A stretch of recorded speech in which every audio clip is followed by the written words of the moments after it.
नमस्कार, good evening, शुभ संध्या। ओम श्री ब्रह्मानंदाय नमः। ओम श्री केशवानंदाय नमः। कैसे हैं आप सभी लोग? थोड़ा सा आज डिले हुआ है, हल्का सा हमारा सेशन डिले हुआ है। 6-7 मिनट देरी से कनेक्ट हो पाया। स्वागत है आप सभी लोगों का। और दक्षिण भारत का जो इतिहास है उसकी हम लोग चर्चा कर रहे थे। हमारे बीच में आज जो चर्चा में लोग जुड़ रहे हैं, लोधी नितेश राजपूत, इंजीनियर दिनेश कुमार, अंजलि राजपूत, सुनील सिंह जी, रमेश वर्मा, ओम प्रकाश राजपूत, ओम शिव वर्मा, संजय लोधी, शिव मोहन सिंह लोधी, इंजीनियर राम कुमार लोधी, राम लखन राजपूत, लता राजपूत, अनीश कुमार, दीपक राजपूत, जय किशन राजपूत, राज राजपूत, महेंद्र एस लोधी, रामचंद्र वर्मा, पूनम राजपूत, राम लखन राजपूत, लोधी शैलेंद्र राजपूत, राज राजपूत, भंवर सिंह नरवरिया जी, अन्नू लोधी, ओमकार लोधी, इंजीनियर कमलेश सिंह राजपूत, यश राजपूत, अनुराग सिंह, गुड वर्क, मदन राजपूत, महेश लोधी, धर्मेंद्र सिंह आज़ाद, शिव प्रकाश राजपूत, छविराम सिंह कुशवाहा, आशीष राजपूत, लोधी नरेश, लोधी पीके प्रेमी, विकास राजपूत, नरेंद्र वर्मा, राजू लोधी। बाकी लोग जुड़ते रहेंगे तो हम लोग आते हैं फटाफट से अपने सेशन पर। और सुबह हमने चर्चा की थी पीसीएस और पीसीएस जे की तैयारी के बारे में। मुझे उम्मीद है कि आप सभी लोगों को सुबह का जो सेशन है, morning session, preparation for civil services and other जो सर्विसेज हैं, खास करके जुडिशियल सर्विसेज और पीसीएस, इसके बारे में हम लोगों ने चर्चा की थी और वो सारा आपको समझ में आया होगा। आज हम लोग, कल जो हमने इतिहास की श्रृंखला में दक्षिण भारत का इतिहास आरंभ किया था और उसमें हम लोग आज आगे उस इतिहास को देखेंगे। तो दक्षिण भारत के इतिहास में हम लोगों ने कल जो चर्चा की थी वो हमने कहा था कि दक्षिण भारत में किस तरीके से इतिहास की शुरुआत हुई और उस शुरुआत के बाद वहाँ पर किस प्रकार से महापाषाण संस्कृति आई। महापाषाण संस्कृति और महापाषाण संस्कृति की क्या क्या विशेषताएं थी वो हमने कल देखी थी, उसकी चर्चा की थी कि वहाँ पर जो कब्रें मिली हैं उन कब्रों में क्या क्या चीज़ें पाई गई हैं, कौन कौन सी सामान है जिसके आधार पर वहाँ के लोगों के आर्थिक जीवन, वहाँ के सामाजिक जीवन, सांस्कृतिक जो उनकी पहचान है और जीवन स्तर, इनके बारे में हम लोग निष्कर्ष निकाल सकते हैं। उसके बाद हमने अगली जो चर्चा की थी वो चर्चा की थी कि उसके बाद वहाँ इतिहास संगम काल का हमें दिखाई देता है जो मौर्य वंश के लगभग दौर का था। मौर्य काल से लेकर के और लगभग अगले 300 वर्ष तक वहाँ पर संगमकालीन इतिहास रहा, जिस संगमकालीन इतिहास में हमें तमाम संगमों की जानकारी मिलती है और उन संगमों में 3 राजवंश, चेर, चोल और पांड्य की जानकारी मिलती है और अनेक संगम कवियों की जानकारी मिलती है। और उसके अलावा हम लोगों को उस समय की सामाजिक, आर्थिक, राजनीतिक, प्रशासनिक जो व्यवस्था थी उसकी जानकारी भी हमें मिलती है, जिसकी चर्चा हम लोग ऑलरेडी कर चुके हैं। अब हम लोग चर्चा करने वाले हैं कि दक्षिण भारत में आगे इतिहास का क्या हुआ, आगे जो सारी चीज़ें हैं वो कैसे डेवलप हुई। तो हमने कहा कि वहाँ पर जो संगमकालीन चोल, चेर और जो चालुक्य थे, चेर, चोल और पांड्य, ये शक्तियाँ कुछ समय के लिए कमज़ोर हुई और एक नई शक्तियों के रूप में वहाँ पर पल्लव शक्ति का उद्भव हुआ, चालुक्य शक्ति का उद्भव हुआ और चोल शक्ति का उद्भव हुआ। तो दक्षिण भारत में अगले क्रम में हम लोग पढ़ेंगे पल्लव शक्ति, चोल शक्ति, चालुक्य शक्ति और साथ ही साथ पांड्यों के बारे में भी हम लोग थोड़ा थोड़ा पढ़ेंगे। पांड्यों का ज़्यादा योगदान नहीं है, पांड्यों की सबसे बड़ी महत्ता तो उसी समय थी संगम काल में, लेकिन उसके बाद भी उनका थोड़ा थोड़ा स्वरूप बना रहा।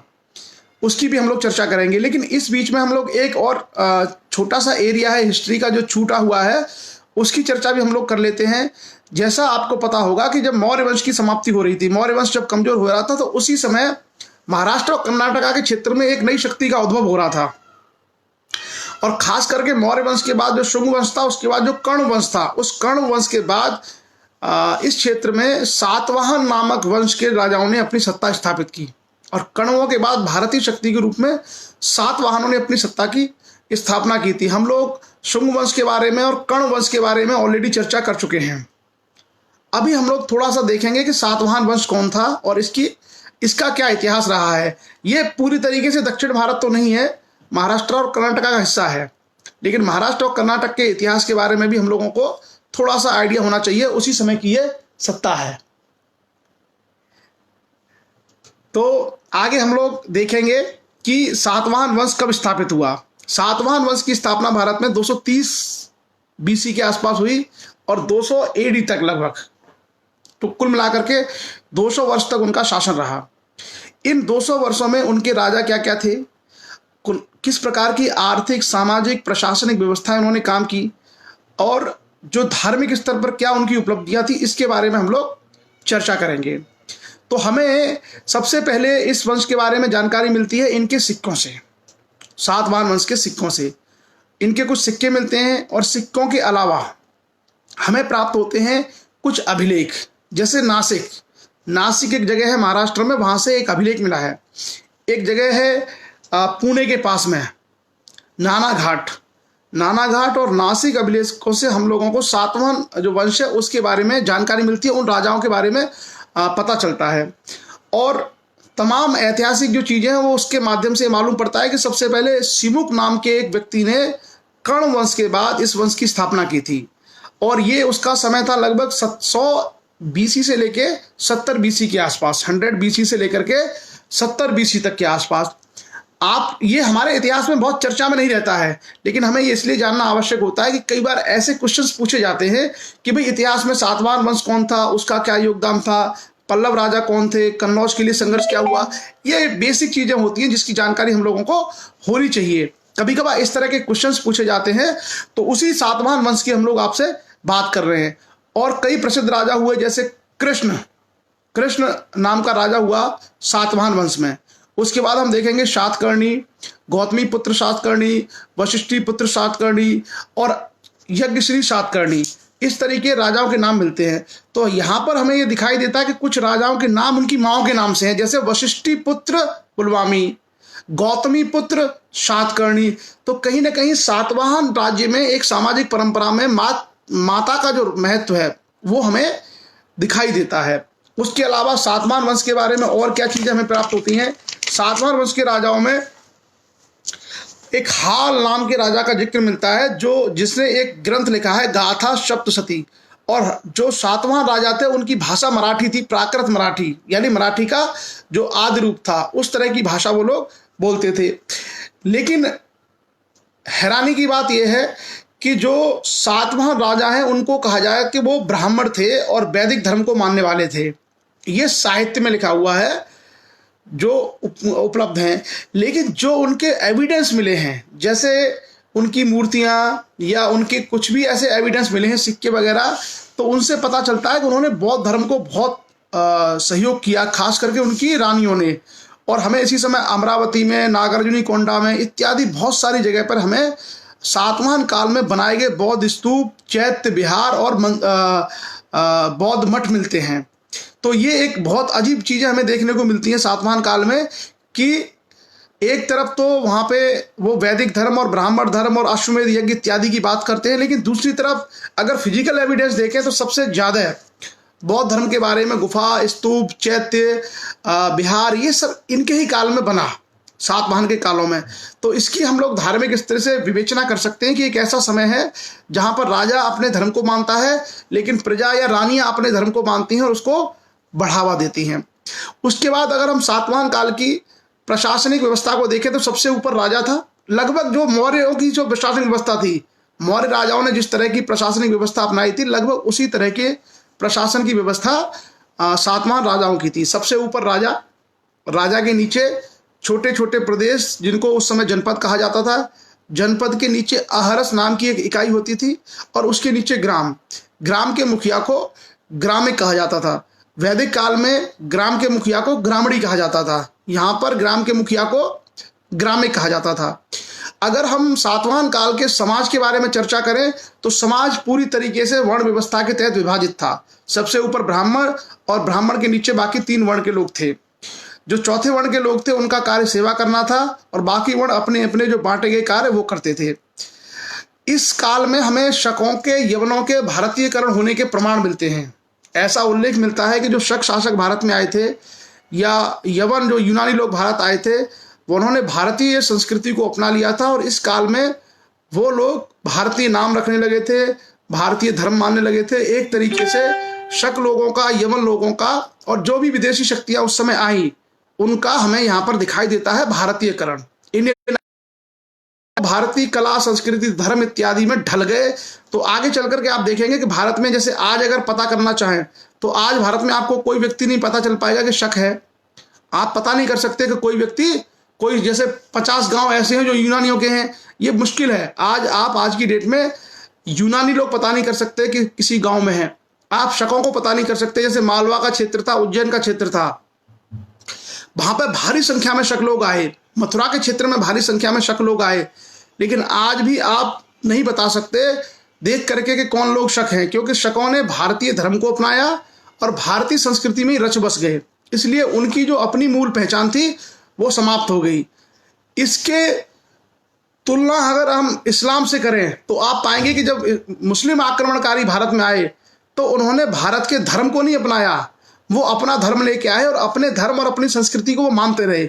इसलिए आज आप उनकी पहचान बहुत आसानी से कर सकते हैं, लेकिन शकों की, यवनों की पहचान आप नहीं कर सकते। उसके अलावा इस काल में अगर हम देखें तो पहली बार इस काल में हमें भूमि अनुदान की जानकारी मिलती है। अभिलेख की साक्ष्य मिलते हैं भूमि अनुदान के, और भूमि अनुदान का साक्ष्य दर्शाता है कि किसी भी राजा के द्वारा ब्राह्मणों को भूमि दान दी जाती थी, जिसके माध्यम से वो उस पर अपना जीवन यापन करते थे। तो एक तरीके से राजा की शक्ति यहाँ से कमजोर होना शुरू हो जाएगी, क्योंकि अगर भूमि अनुदान में जाएगी तो भूमि को अनुदान में ग्रहण करने वाला व्यक्ति उसकी व्यवस्था, उससे राजस्व इत्यादि अपने पास रखेगा। तो जो केंद्रीय राजस्व में जो चीजें जानी चाहिए वो अब नहीं जाएंगी। तो यहां से भारत में एक परंपरा जन्म लेगी, सामंतवाद। हालांकि यहाँ बहुत कमजोर है, आगे चल के यह सामंतवाद बहुत मजबूत हो जाएगा। लेकिन इन्हीं भूमि दानों के माध्यम से, भूमि अनुदानों के माध्यम से भारत में नए नए छोटे छोटे सामंत पैदा होने लगे, और जो केंद्रीय राज्य था उस राज्य की शक्ति पहले आर्थिक रूप से कमजोर हुई और आगे चल करके सैनिक दृष्टि से कमजोर हो गई। लेकिन इस काल में हमें व्यापार वाणिज्य के बहुत अच्छे चिन्ह दिखाई देते हैं। जैसे इस काल में हमें 60 प्रकार के व्यवसाय की जानकारी विभिन्न ग्रंथों में मिलती है। जो सातवाहन काल था उस काल में भारत में 60 प्रकार के व्यवसाय की जानकारी मिलती है। 36 प्रकार के शिल्पी जो क्राफ्ट्स का काम करते हैं उनका हमें विवरण मिलता है, उनकी हमें जानकारी मिलती है। तो ये शिल्पी कहीं ना कहीं कोई ना कोई व्यापार का कार्य करते होंगे, किसी न किसी चीज की मैन्युफैक्चरिंग करते होंगे, और अगर मैन्युफैक्चरिंग होती तो निश्चित रूप से उसका ट्रेड भी होता होगा। तो इसीलिए हमें बहुत सारी सड़कों की जानकारी मिलती है, जैसे उज्जैन से बड़ौच की सड़क, प्रतिष्ठान से उत्तरापथ के लिए सड़क। तो इस काल में हमें बड़े बड़े जो हाईवेज हैं, हाईवेज की जानकारी मिलती है, सड़कों की जानकारी। हालांकि चंद्रगुप्त मौर्य के समय भी आपको या अशोक के समय भी आपको सड़कों की जानकारी मिलेगी। उत्तर भारत को दक्षिण भारत से जोड़ने वाली, मगध को तक्षशिला से जोड़ने वाली सड़कों की जानकारी हमें उस काल में भी मिलती है। और उसके बाद सातवाहन राजाओं ने इन मार्गों को और अच्छे तरीके से बनवाया होगा ताकि व्यापार और वाणिज्य सुचारू रूप से चलता रहे। इसी काल में हमें जहाज बनाने की भी जानकारी मिलती है और बहुत सारी चीजों पर जहाजों के चित्र मिलते हैं। ये दर्शाता है कि समुद्री व्यापार भी एक प्रमुख जरिया रहा होगा ट्रेड करने का सातवाहन काल में। उसके अलावा हमें भड़ौच नामक बंदरगाह की जानकारी मिलती है और वहां पर बहुत सारे व्यापारियों का उल्लेख मिलता है। भड़ौच जो है वर्तमान गुजरात में है। आप लोग जो गुजरात के हैं उन्होंने देखा होगा कि भड़ौच नाम का जो बंदरगाह है आज भी है गुजरात में। जहां नर्मदा शायद गिरती है वहीं कहीं भड़ौच पड़ता है उसके आसपास। तो ये सातवाहन काल का इतिहास था। और बाद में सातवाहन राजा कमजोर होते चले गए और उनकी शक्तियां जब कमजोर हुई तो गुप्त राजाओं ने आकर के अपना राज्य स्थापित कर लिया था, और गुप्तों का इतिहास हम लोग ऑलरेडी पढ़ चुके हैं। क्लियर।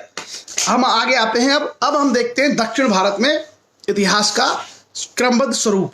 तो दक्षिण भारत में कल जो हमने चर्चा की थी उससे हम आगे अध्ययन करेंगे, और उससे आगे हमें साउथ इंडिया का मतलब तमिलनाडु, केरला, कर्नाटका, आंध्रा और तेलंगाना, इस क्षेत्र में आंध्रा, तेलंगाना, कर्नाटका, तमिलनाडु और केरला, ये जो 5 राज्य हैं, और पुडुचेरी को आप लगा लो, तो इनमें इतिहास कैसे आगे बढ़ा, क्या क्या हुआ, उसकी हम लोग चर्चा करेंगे।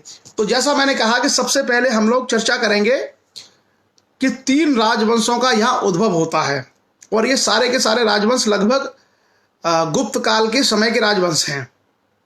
जब भारत में गुप्त काल का उदय हो रहा था, लगभग उसी समय के आसपास जो प्रायद्वीपीय भारत है, दक्षिण भारत है, उसमें 3 राजवंशों का उद्भव होता है। हालांकि हम लोग संगम काल में वहां पे राजवंशों के बारे में पढ़ चुके थे। कौन कौन से 3 राजवंश हैं? एक राजवंश था जिसको पल्लव कहा गया है, और पल्लवों के बारे में विद्वानों में मतभेद है। कुछ लोगों का कहना है कि वो क्षत्रिय थे, कुछ लोगों का कहना है कि बाहर से गए थे, कुछ लोगों का कहना है कि वो लोग वहाँ की स्थानीय जातियों से उनका उद्भव हुआ था। पल्लव जो शक्ति है वो प्रारंभिक शक्तियों में से एक थी, और उन्होंने एक मजबूत राज्य की स्थापना की, कांचीपुरम को अपनी राजधानी बना करके। दूसरी जो शक्ति हमें दिखाई देगी इस समय, उस शक्ति का नाम है चोल, जिन चोलों के बारे में हम लोग ऑलरेडी पढ़ चुके हैं पहले जो संगम काल में। लेकिन इस समय के जो चोल हैं वो बहुत ताकतवर लोग हैं। इस समय जो चोल शक्ति है वो बहुत मजबूत शक्ति के रूप में उभरेगी, और खास करके आपने 1-2 राजाओं के नाम सुने होंगे, राजराज प्रथम और राजेंद्र चोल। राजराज प्रथम और राजेंद्र चोल इतिहास के बहुत प्रसिद्ध राजा हैं दक्षिण भारत के, और अक्सर इन राजाओं के बारे में कई बार क्वेश्चंस पूछे गए हैं। तमाम कॉम्पिटिशन एग्जाम में हिस्ट्री में इनके बारे में जानना जरूरी होता है, और लगभग सभी जगह इनके बारे में पूछा जाता है। इनके बारे में हम पढ़ेंगे जब इनका समय आएगा कि राजेंद्र चोल और राजराज प्रथम कौन थे और क्या क्या इनकी उपलब्धियां थी। अभी हम लोग चर्चा करते हैं पल्लव वंश की। तो पल्लव वंश में इसकी शुरुआत के बारे में कहा जाता है कि कोई विष्णुगोप करके कोई आदमी था, विष्णुगोप या सिंह विष्णु। और गुप्त काल का जब इतिहास पढ़ते हैं तो ये उसमें कहा जाता है कि गुप्त राजाओं ने वहां पे विष्णुगोप नाम के एक व्यक्ति को हराया था, जो संभवतः पल्लव वंश का रहा होगा, छोटा कोई राजा रहा होगा उस समय, सामंत। लेकिन आगे चल करके जब गुप्त राजाओं की शक्तियां कमजोर पड़ी तो पल्लवों ने दक्षिण भारत में अपनी शक्ति को बढ़ाना आरंभ कर दिया, और हम देखते हैं कि देखते ही देखते पल्लव भारत की एक महत्वपूर्ण ताकत बन गए। और जब भारत में गुप्तोत्तर काल है, यानी हर्षवर्धन और ये जो समय चल रहा है भारत में गुप्तों के बाद का, तो आप देखेंगे कि भारत के इतिहास का असली जो शक्ति है उस समय उत्तर भारत में नहीं है। भारत के इतिहास की असली शक्तियां उस समय दक्षिण भारत में हैं, और 3 बहुत बड़ी पावर हमें साउथ इंडिया में दिखती हैं, पल्लव, चोल और चालुक्य। और इन तीनों के बीच भी संघर्ष होता है, इन तीनों के बीच में हमें संघर्ष देखने को मिलता है। सेम संघर्ष जो हम लोगों ने देखा कन्नौज के लिए राष्ट्रकूट, पाल और प्रतिहारों के बीच में हुआ, उसी तरह का संघर्ष हमें दक्षिण भारत में चोल, चालुक्य और पल्लव राजाओं के बीच में देखने को मिलता है। इनकी जो शक्ति प्राप्त होती है उसके बारे में सिंह वर्मन नाम का पहला राजा हमें मिलता है, और एक राजा मिलता है सिंह विष्णु। उसका समय है 575 से लेकर 600 ईस्वी। तो लगभग गुप्त खत्म हो गए थे, हर्ष आने वाला था। उस समय इन्होंने शक्ति को गेन करना शुरू किया। उसके बाद महेंद्र वर्मन प्रथम और नरसिंह वर्मन, परमेश्वर वर्मन और अपराजित नाम का इनके वंश का अंतिम राजा मिलता है। आप सभी लोगों को सिर्फ इतना ध्यान रखना है कि बेसिक क्या था इनके समय में। और पल्लवों का और चालुक्यों का संघर्ष सर्वविदित है। पल्लव और चालुक्य में बहुत लड़ाई होगी। अगर हम पल्लव इतिहास की बात करें तो इनका केंद्र दक्षिण भारत है, लेकिन दक्षिण भारत में सुदूर दक्षिण इनके हिस्से में नहीं था। जैसे जो तमिलनाडु का एकदम जो रामेश्वरम वाला हिस्सा है नीचे वाला, वो इनके पास नहीं था। इनके पास तमिलनाडु में ऊपरी हिस्सा और आंध्रा का नीचे वाला हिस्सा इनके पास था। इनकी जो राजधानी थी वो कांचीपुरम थी। कांचीपुरम इनकी राजधानी थी, और लगभग कहा जाता है कि 400 से 500 वर्ष तक इन लोगों ने रुक रुक के शासन किया। पल्लव की जो उत्पत्ति है वो तोंडियर नाम एक शब्द से होती है। संभवतः ग्वाला या कुछ भी उसका अर्थ रहा होगा, लेकिन इतिहासकार बहुत एकमत नहीं है। उसके अलावा इनके जो अभिलेख मिले हैं उससे इस राजाओं की बहुत सारी जानकारियां मिलती हैं। जैसे प्राकृत भाषा में इनके ताम्रपट्ट मिले हैं। जो प्राकृत भाषा होती है उसमें तांबे पर इनके अभिलेख मिले हैं और संस्कृत में भी इनके तांबे पर अभिलेख मिले हैं। तो प्राकृत और संस्कृत के अभिलेखों के माध्यम से इन राजाओं के विषय में बहुत सारी पॉलिटिकल, कल्चरल, रिलीजियस जानकारी हम लोगों को हासिल होती है। और जैसा मैंने कहा कि समुद्रगुप्त ने पल्लवों का एक राजा था विष्णु को हराया था, जो कि प्रयाग प्रशस्ति में उसका वर्णन है। तो इसका मतलब है कि जब भारत में गुप्त राजा मजबूत थे तब इनका कोई रोल नहीं था ज़्यादा, लेकिन जैसे जैसे गुप्त राजा कमजोर हुए होंगे उसके बाद उन्होंने अपनी शक्ति का विस्तार किया होगा। तो हम इनके समाज की, इनके समय की राजनीति की, इसके समय की जो धर्म और साहित्य है उसकी चर्चा अभी नहीं करेंगे और ना ही मंदिरों की स्थापत्य की चर्चा करेंगे। जब हम पल्लवों के साथ साथ चालुक्यों को भी पढ़ेंगे, चोलों को भी पढ़ेंगे, तो उन सारे राजाओं का एक साथ देखेंगे कि इनका स्थापत्य में क्या योगदान था, इनका कला और साहित्य के क्षेत्र में क्या योगदान था, और इनके आपस में जो संघर्ष थे वो क्या थे और क्यों हुए। तो उसकी चर्चा हम लोग जब तीनों वंश पढ़ लेंगे उसके बाद करेंगे। और वहाँ से मुझे लगता है कि आपको भारतीय इतिहास की इतनी बुनियादी समझ हो जाएगी कि दक्षिण भारत में इतिहास किस क्रम से चला है। जैसे मैंने कहा कि सिंह विष्णु, महेंद्र वर्मन प्रथम और नरसिंह वर्मन, परमेश्वर वर्मन और अपराजित, ये कुछ महत्वपूर्ण राजा हैं। इन राजाओं की जानकारी हम लोगों को होनी चाहिए। बाकी जो बहुत सारे राजा हैं इतिहास में, आप देखेंगे कि इतिहास में अगर आप पुराण पढ़ेंगे तो पुराण में इतने राजाओं का वर्णन है कि आप लोग पढ़ते पढ़ते परेशान हो जाएंगे। मतलब आपको आइडिया नहीं लगेगा कि कितने सारे राजा हैं। तो बहुत सारे राजाओं का वास्तव में शासन रहा है या नहीं रहा है, बहुत सारे का उल्लेख ऐसे ही है। तो हम सभी लोगों को जो बेसिक चीज़ें हैं इतिहास में वो समझनी चाहिए, और सारी जो चीज़ें हैं वो हमें नहीं मालूम होने चाहिए, लेकिन रेफरेंस पॉइंट्स मालूम होने चाहिए कि इतिहास में क्या क्या हुआ है।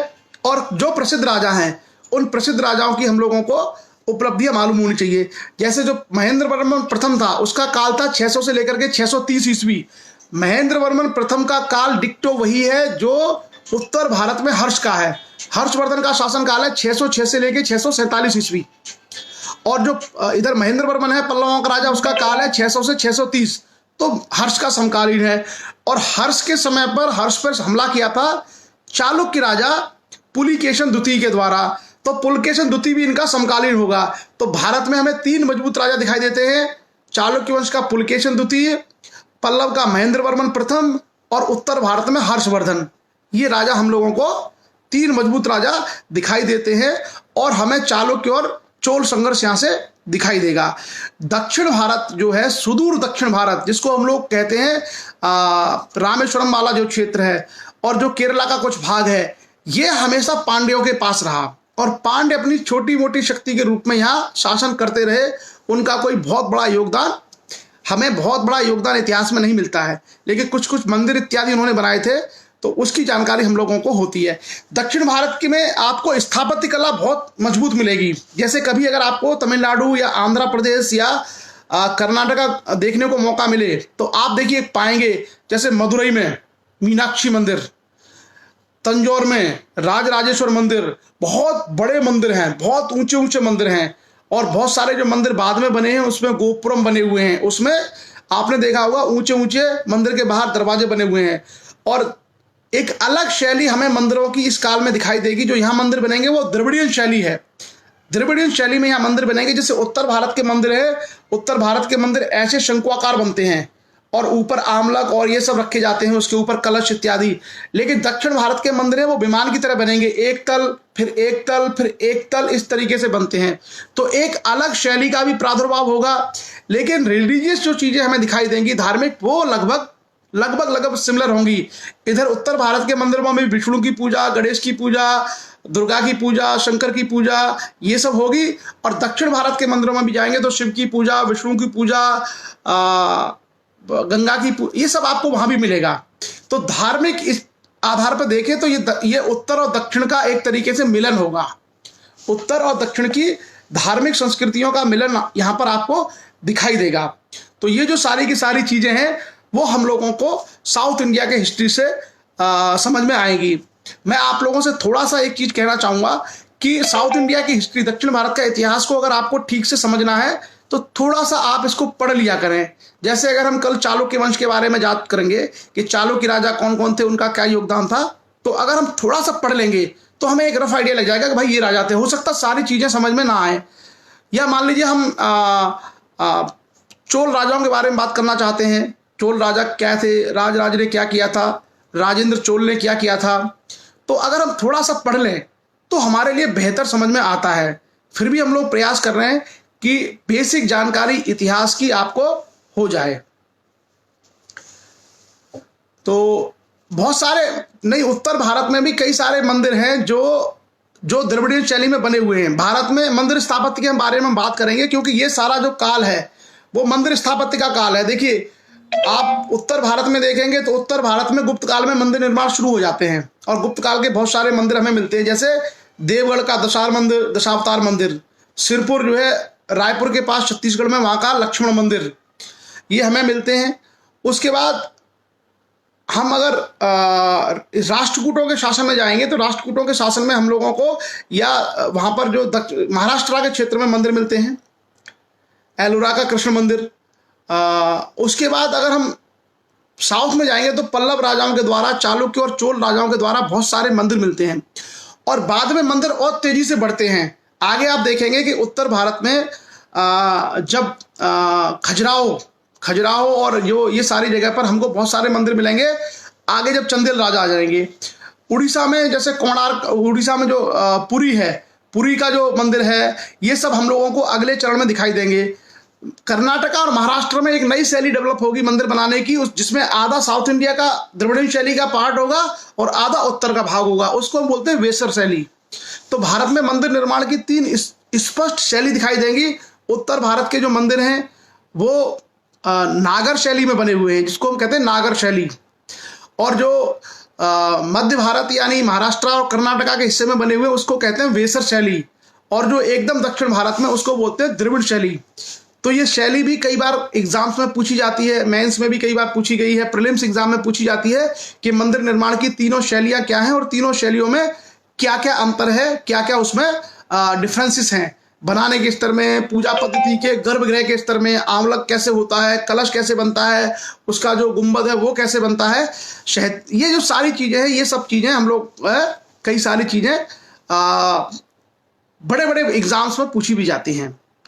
तो कुल मिलाकर के इतना ही हम लोग रखेंगे, एक सातवाहन वंश की विशेष जानकारी और एक पल्लव राजवंश की जानकारी। कल हम लोग चालुक्य और चोलों के बारे में जानकारी करेंगे, और चालुक्य और चोल के बाद फिर हम देखेंगे इन तीनों में लड़ाइयाँ कैसे हुई हैं, तीनों में किस तरीके से संघर्ष हुआ है चोलों, चालुक्य और पल्लवों के बीच में। और चालुक्यों ने तो उत्तर भारत में आकर के हर्ष तक पर हमला कर दिया। पुलकेशन द्वितीय जो है नर्मदा नदी के आसपास हर्ष को पराजित करके जाता है, जिसका विवरण पुलकेशन की प्रशस्ति है, एक उसका अभिलेख है, उसमें उसकी जानकारी हमें मिलती है। तो जो महत्वपूर्ण घटनाएं होती हैं इतिहास में वो हमें अवश्य याद होनी चाहिए। बाकी सारी डिटेल याद रहे ना रहे, लेकिन जो इंपॉर्टेंट इंसिडेंट्स हैं, कोई युद्ध हुआ है, कोई बड़ा काम हुआ है, उसकी जानकारी हम लोगों को होनी चाहिए। ये बहुत काम आती है, ये पूरे इतिहास को समझने में काम आती है, और साथ ही साथ प्रतियोगी परीक्षाओं इत्यादि के लिए भी हमें काम आती है। तो आज की चर्चा में हम लोग केवल यही रखेंगे, सातवाहन और पल्लव वंश के बारे में जानकारी। कल सुबह मॉर्निंग सेशन में हम लोग चर्चा करेंगे आईएएस, जो आज हम लोग नहीं कर पाए, आईएएस यानी यूपीएससी सिविल सर्विसेज एग्जाम्स, और कुछ चर्चा हम लोग करेंगे एमपीपीएससी और छत्तीसगढ़ पीएससी को लेकर के कि उनके सिलेबस क्या होते हैं, उसमें क्या क्या पूछा जाता है। और उसके अलावा हम लोग चर्चा करेंगे रीडिंग मटेरियल, यानी जो हमको क्या पढ़ना है, कौन कौन सी हमें किताब चाहिए, कौन कौन से हमें नोट्स चाहिए होते हैं, और पढ़ने की हमारी स्ट्रेटजी क्या हो, और आंसर राइटिंग किस तरीके से किया जाए, कंसंट्रेशन इत्यादि को हम लोग कैसे मजबूत करें। ये सारी चर्चा हम लोग कल मॉर्निंग सेशन में करेंगे 7:30 पर। तो आप सब लोग पुनः बच्चों के साथ कल के सेशन में जुड़िए, बच्चों के साथ और पेन और पेपर के साथ, ताकि वो चीज़ें आप लिखते चले जाएं। और खास करके आईएएस जैसे परीक्षा की बारीकियों पे हम चर्चा करेंगे, और प्रयास ये करेंगे कि आप वो स्किल, वो टेक्निक सीख पाएं जिसके माध्यम से आप अच्छे से तैयारी कर पाएं।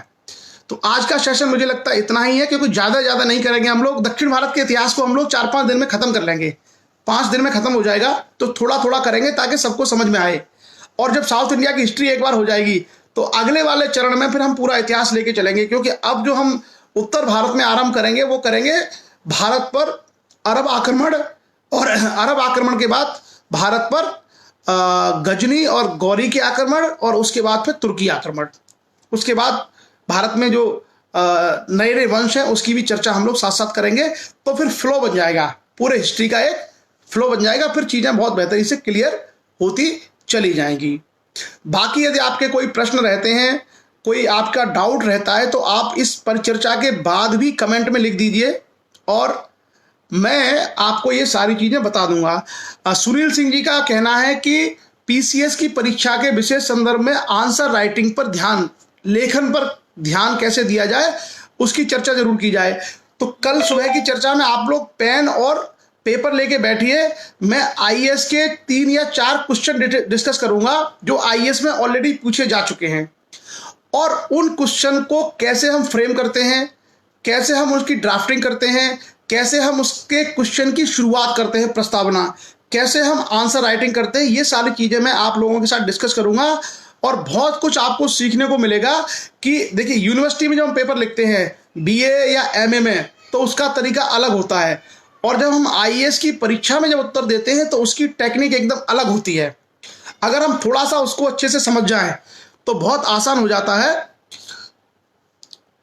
पढ़ने का सही टाइम, कितने घंटे पढ़ना है, कैसे पढ़ना है, नोट्स कैसे बनाने हैं, चीज़ों को याद कैसे किया जाता है, ये चर्चा हम लोग कल करेंगे। और कल हम लोग लंबा सेशन लेंगे, कम से कम 7:30 से लेकर के 9, कम से कम, हो सकता है उससे भी थोड़ा बहुत आगे चला जाए।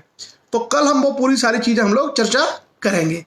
तो आज का सेशन मुझे लगता है स्मॉल सेशन, लेकिन वर्थी है हमारे लिए, काम की उपयोगी चीज़ें हैं, और इसको हम लोग यहीं समाप्त करेंगे। मॉर्निंग सेशन हम लोग लंबा रखेंगे, और कल शाम के इतिहास के सेशन में हम लोग चर्चा करने वाले हैं किसकी, चोल और चालुक्य वंश की। और उसके बाद हम देखेंगे कि जो इन लोगों के बीच में लड़ाइयाँ हुई हैं और किस तरीके से दक्षिण भारत का इतिहास आगे डेवलप हुआ है, इसकी हम लोग चर्चा करेंगे। अभी समय क्या हुआ है, 7:41। तो ठीक है, हमारा मतलब 45 मिनट्स का सेशन है लगभग। ठीक, कुछ लोगों का कहना है कि कल सुबह का सेशन 7 बजे कर दीजिए, लेकिन 7 बजे दिक्कत क्या होगी, 7 बजे दिक्कत वही होगी कि हमने पोस्ट नहीं डाली है, तो कई लोग बेचारे देर से जुड़ पाएंगे, और जो लोग देर से जुड़ पाएंगे उनका छूट जाएगा। तो हम लोग एक काम करते हैं, सेशन 7 o'clock स्टार्ट कर देते हैं मॉर्निंग में, ठीक है, और उसमें हम कुछ बेसिक चर्चा कर लेंगे, पहले बेसिक चर्चा कर लेंगे, और 7:30 बजे से हम विधिवत चर्चा कर लेंगे। तो 7 से 7:30 क्या है, रिवीजन हो जाएगा कुछ चीज़ों का, और बेसिक इंटरेक्टिव सेशन में हम लोग आपके जो क्वेश्चंस हैं वो हम लोग उनको ले पाएंगे। ज़्यादातर लोगों का 7:30 का ही टाइम है। हम लोग क्योंकि बार बार टाइम चेंज करने पर कई लोगों का छूट जाता है, तो हमारा प्रयास यही रहेगा कि 7 o'clock अगर हम स्टार्ट करते हैं तो उसमें हम लोग क्या करेंगे, बेसिक जानकारी करेंगे। बेसिक क्या होता है, कुछ हम लोग चलिए कल का सेशन 7 बजे कर लेते हैं। चलिए कल जो है मॉर्निंग 7 o'clock हम स्टार्ट कर लेते हैं, और चलिए अब उसमें कई लोगों का फिर अलग अलग सुझाव आना शुरू हो जा रहा है। सब लोगों का कहना है 7:30 ही, मुझे लगता है मेजोरिटी है, कुछ लोग देर से भी जगते होंगे। तो 7:30 है। और कल क्या है, आप एक काम और करिए, आप लोग एक और काम करिए कि जो इंटरनेट पे आप सभी लोग थोड़ा यूपीएससी सिविल सर्विस के बारे में पढ़ लीजिए कि उसका हिस्ट्री क्या है, सिविल सर्विस किसे बोलते हैं। हिंदी में भी उपलब्ध है और इंग्लिश में भी है, तो आप उसको थोड़ा पढ़ लीजिए, वो आपको काम आ जाएगा। अगर थोड़ा पढ़ लेंगे तो समझ में आ जाएगा। और अभी तक जो है भारत में क्या ट्रेंड है, इंडिया में ट्रेंड क्या है, ज्यादातर लोग ये मानते हैं कि आईएएस सबसे कठिन परीक्षा है, आईएएस सबसे कठिन परीक्षा है भारत की। कल के सेशन के बाद आप लोगों को लगेगा कि ये सबसे आसान परीक्षा है, इससे आसान कोई और एग्जाम नहीं है। कल का सेशन अगर आप सुनेंगे तो आपको आईएएस के बारे में ये पता चल जाएगा कि ये सबसे आसान परीक्षा है, और उसकी हम बहुत ऐसी चीजें आपको बताएंगे जिसको सुन करके आपके अंदर से आईएएस जैसी बड़ी परीक्षाओं का डर निकल जाएगा। आपको लगेगा कि ये तो इतना सिंपल एग्जाम है, इसको तो मैं भी तैयार कर सकता हूं, इसमें तो मैं भी बैठ सकता हूं। तो कल हम ऐसे ऐसे पहलुओं पर चर्चा करेंगे जिसके माध्यम से आपके अंदर जो डर है, जो सारी चीजें हैं, वो सब निकल जाएंगी। बस पेन पेपर लेके रखिए और आईएएस की मुख्य परीक्षा के कुछ क्वेश्चन भी अगर आप चाहें, मुख्य परीक्षा के, प्रीलिम्स के नहीं, आईएएस की जो मुख्य परीक्षा है उसमें जीएस के कुछ प्रश्न भी आप लिख लीजिए। वो प्रश्न कमेंट में आप डालते रहेंगे तो उसके माध्यम से हम चर्चा करेंगे और बहुत सहजता से, बहुत सरलता से आपको सारी चीजें समझ में आएंगी। और जिन लोगों की उम्र 22, 23, 24, 25, 26 साल है और जिनके अंदर थोड़ा सा आईएएस को लेकर डर है, वो डर सारा निकल जाएगा और वो सीख जाएंगे कैसे इसकी तैयारी करनी है, कैसे पढ़ना है और स्ट्रेटजी क्या होनी चाहिए, उसकी हम लोग चर्चा करेंगे। तो चलिए sir, I am Anshika Rajput, class 9th student. I have seen many interviews of IAS officers. Good. So Brajesh Rajput के उससे ये कमेंट आया है। Very good Anshika, keep it up. Shivshankar Rajput का कहना है कि पॉलिटिक्स पर सेशन लीजिए, राजनीति पर। तो शिवशंकर से मैं यही कहना चाहूंगा कि हम लोग जो संविधान पर चर्चा कर रहे हैं, संविधान ही तो राजनीति का स्रोत है। सारी की सारी जो राजनीति है वो संविधान से निकलती है। तो हम तो कहते हैं ना कि संविधान का जो मूल स्रोत है उसी की हम चर्चा कर रहे हैं। जो संविधान की अमृत वर्षा है, वहीं से सारी राजनीति निकलती है, वहीं से अर्थनीति निकलती है, वहीं से कानून निकलते हैं, वहीं से नीतियां निकलती हैं। तो आप संविधान को अगर ढंग से सुन लेंगे तो आपको सारा ज्ञान हो जाएगा कि भारतीय राज्य व्यवस्था और सिस्टम क्या है। क्लियर? तो चलिए, और आज के सेशन को हम लोग विराम देते हैं। मॉर्निंग 7:30 फाइनल है, 7:30 पर ही रखते हैं ताकि लोगों का डिस्टर्बेंस ना हो बार बार। 7:30 पर हम लोग चर्चा करने वाले हैं भारत की सबसे प्रतिष्ठित, जिसको स्टील फ्रेम ऑफ इंडिया कहा जाता है, इंडियन सिविल सर्विस। उसके बारे में हम लोग चर्चा करेंगे। How to read, how to prepare and how to make an strategy, उसके बारे में चर्चा करेंगे। आप लोग आज का शाम का भोजन कीजिए और न्यूज़ देखिए, फैमिली के साथ समय बिताइए। आज के लिए बस इतना ही। शुभ रात्रि, जय हिंद।